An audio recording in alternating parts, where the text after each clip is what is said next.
Plaintiff Contrell Shipp is a gay man who came out to his family 3 years ago, and everyone accepted him, including the defendant, who's Contrell's cousin. Contrell says he and the defendant got an apartment together, but out of nowhere, the defendant moved out. So he's suing for unpaid rent. Defendant Aaron Lloyd says after he moved in with Contrell, their house turned into a circus. Aaron insists he has no problem with homosexuals, but he did get uncomfortable when Contrell's friends hit on him. Aaron says the final straw was when he woke up one morning and one of Contrell's transgendered friends was in bed with him. And that's the reason he moved out. All rise. This court is now in session. The Honorable Judge Greg Mathis presiding. You may now be seated. Tell me what happened. Aaron is my cousin. We're actually step cousins. I've been knowing him just about my whole life.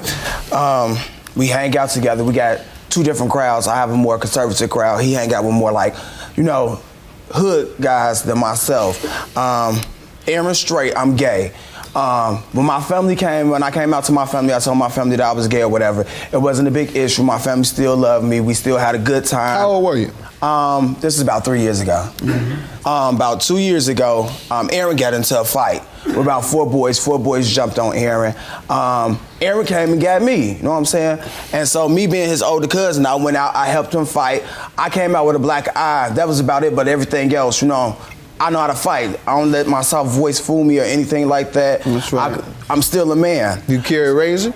No, I don't carry no razor. I got these. Y'all laughing. I just asked you, man. It's a simple question. I know most people always think that, gay guys probably carry razors. I can fight. I don't need nobody to back me up or nothing. Back where I grew up, you're right. Gay guys carried razors where I grew up, and they would cut you from limb to limb if you talk crazy to them. Go ahead. So I think the fight actually made us closer because, we have each other back because we family. That's what we supposed to do. So, like all my events, Aaron would come and support me.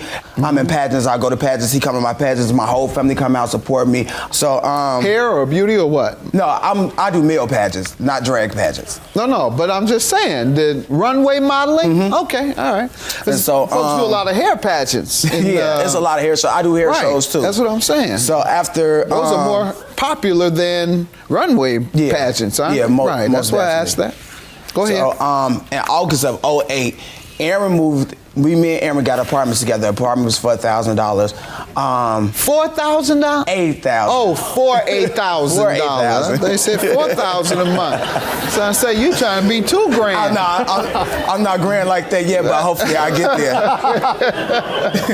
there. So we end up splitting $500 down the middle.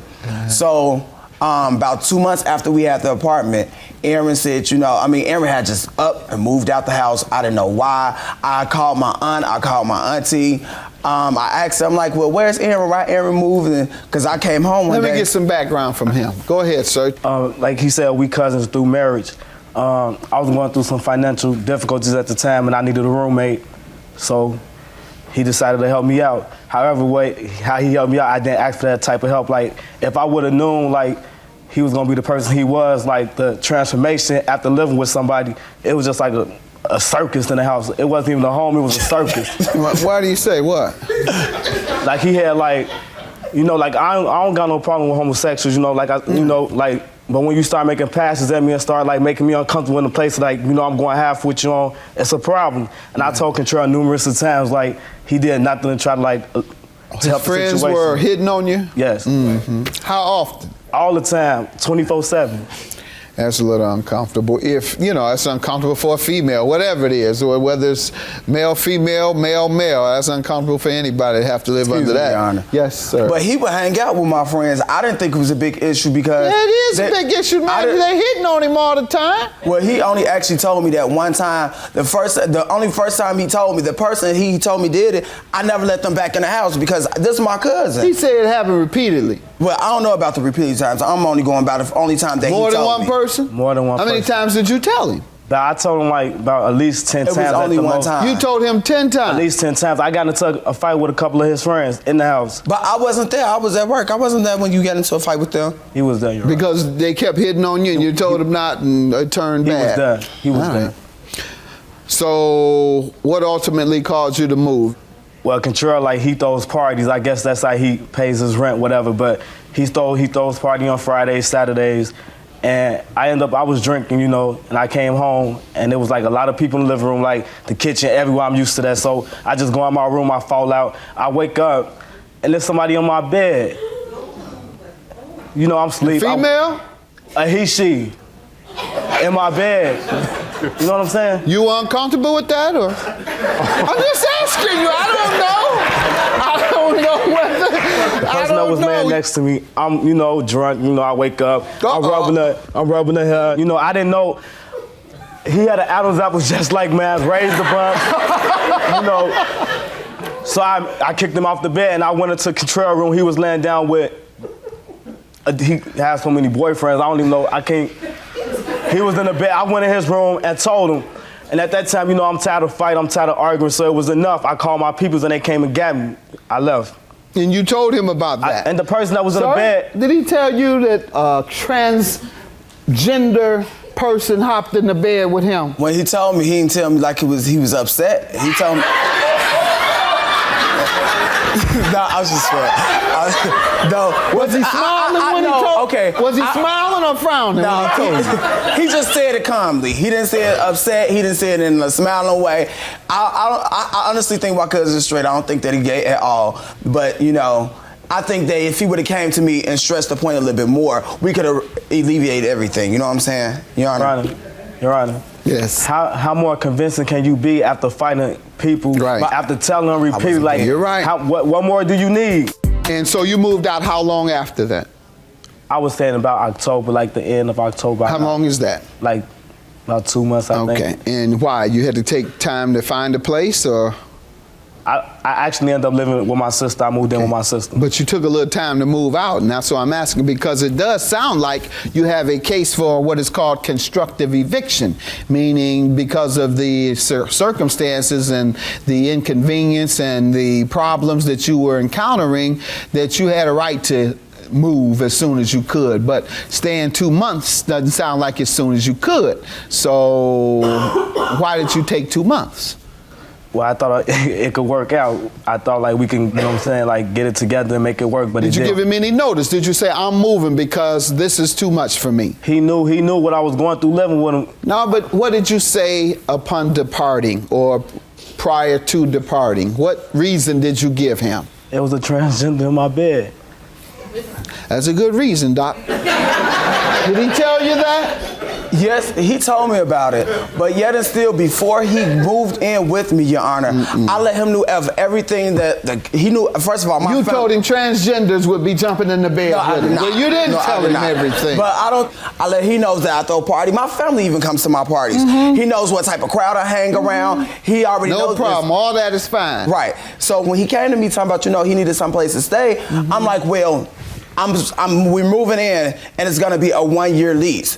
So regardless of what's going on, I hope that... regardless of what's going on. If you heard me, the definition of constructive eviction is when the landlord or co-tenant makes the property so unlivable or so inconvenient that it becomes a regular hassle or problem for him to live there. They have a right to move. But this was that only one time, and after he said he had fights with them. He said they were hitting on him all the time. He had come to you before. I've never, Your Honor. Sir, if one of them became brave enough to hop in the bed with him, I'm sure several of them were walking up on him, hitting on him all the time, like he said. Okay, well, the incident that he was talking about, I don't think that he hopped. I think he's exaggerating, because I think she was just laying down. It wasn't like it was a big that she was trying to hit on him. But yet and still, you notice that he said he touched her first.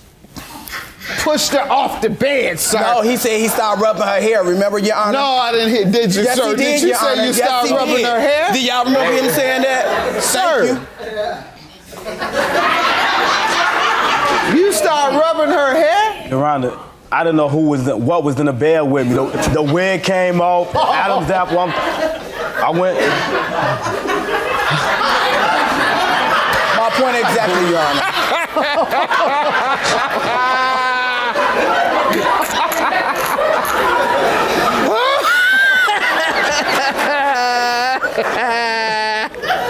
I'm sorry. sorry, sir. I don't mean to laugh so hard, but I got the picture in my mind. That is good. That's as far as you went with your rubbing, is the hair. Your Honor, I do have my lease and I have my rent receipts. Sir, you ran the man out of there. You made the conditions unlivable, intolerable. That is a constructive eviction. He had a right to move at that time. In fact, he had a right to move immediately under emergency conditions. Go ahead, yes, but sir. you can ask him this, Your Honor. Before we agreed, when we agreed to move in together, we agreed to let each other know before we move out because of how much the apartment was, and he never gave me a notice at all. And that's my only thing. He never gave me a notice of how much. I mean, of he was leaving or anything. I had to find out from a friend, and not even my family didn't even know he left. Sir, So you didn't tell him at all that you he were didn't tell moving? me at all, Your Honor. So you should have given him some notice. I'm going to grant you $1,000 for 2 months of rent. He should have given you notice. And I don't know, maybe he had to think about it for them 2 months. Your Honor, because it took you 2 months to decide One more to leave. thing, Your Honor. He just asked to move back in with me before, so I don't think it had to be such a big deal. He just asked to move back with me not too long ago. Sir, you trying to get back to that bed? I mean, what? No, but I don't know. I'm just having fun. Parties I'm having fun with you, man. You can take a joke. You I can don't take throw a parties joke. no more. I don't do all that no more. So he did ask to move back with me again, and yet and still Because you don't do it anymore. That's why. But yet and so, if you were still giving them parties, I'm sure he probably wouldn't, because he wouldn't want to get harassed. 1,000 is your judgment because he failed to give notice. I'm not granting you the whole 3,500 because he had a right to move, but he should have told you why he was moving. Have a good day.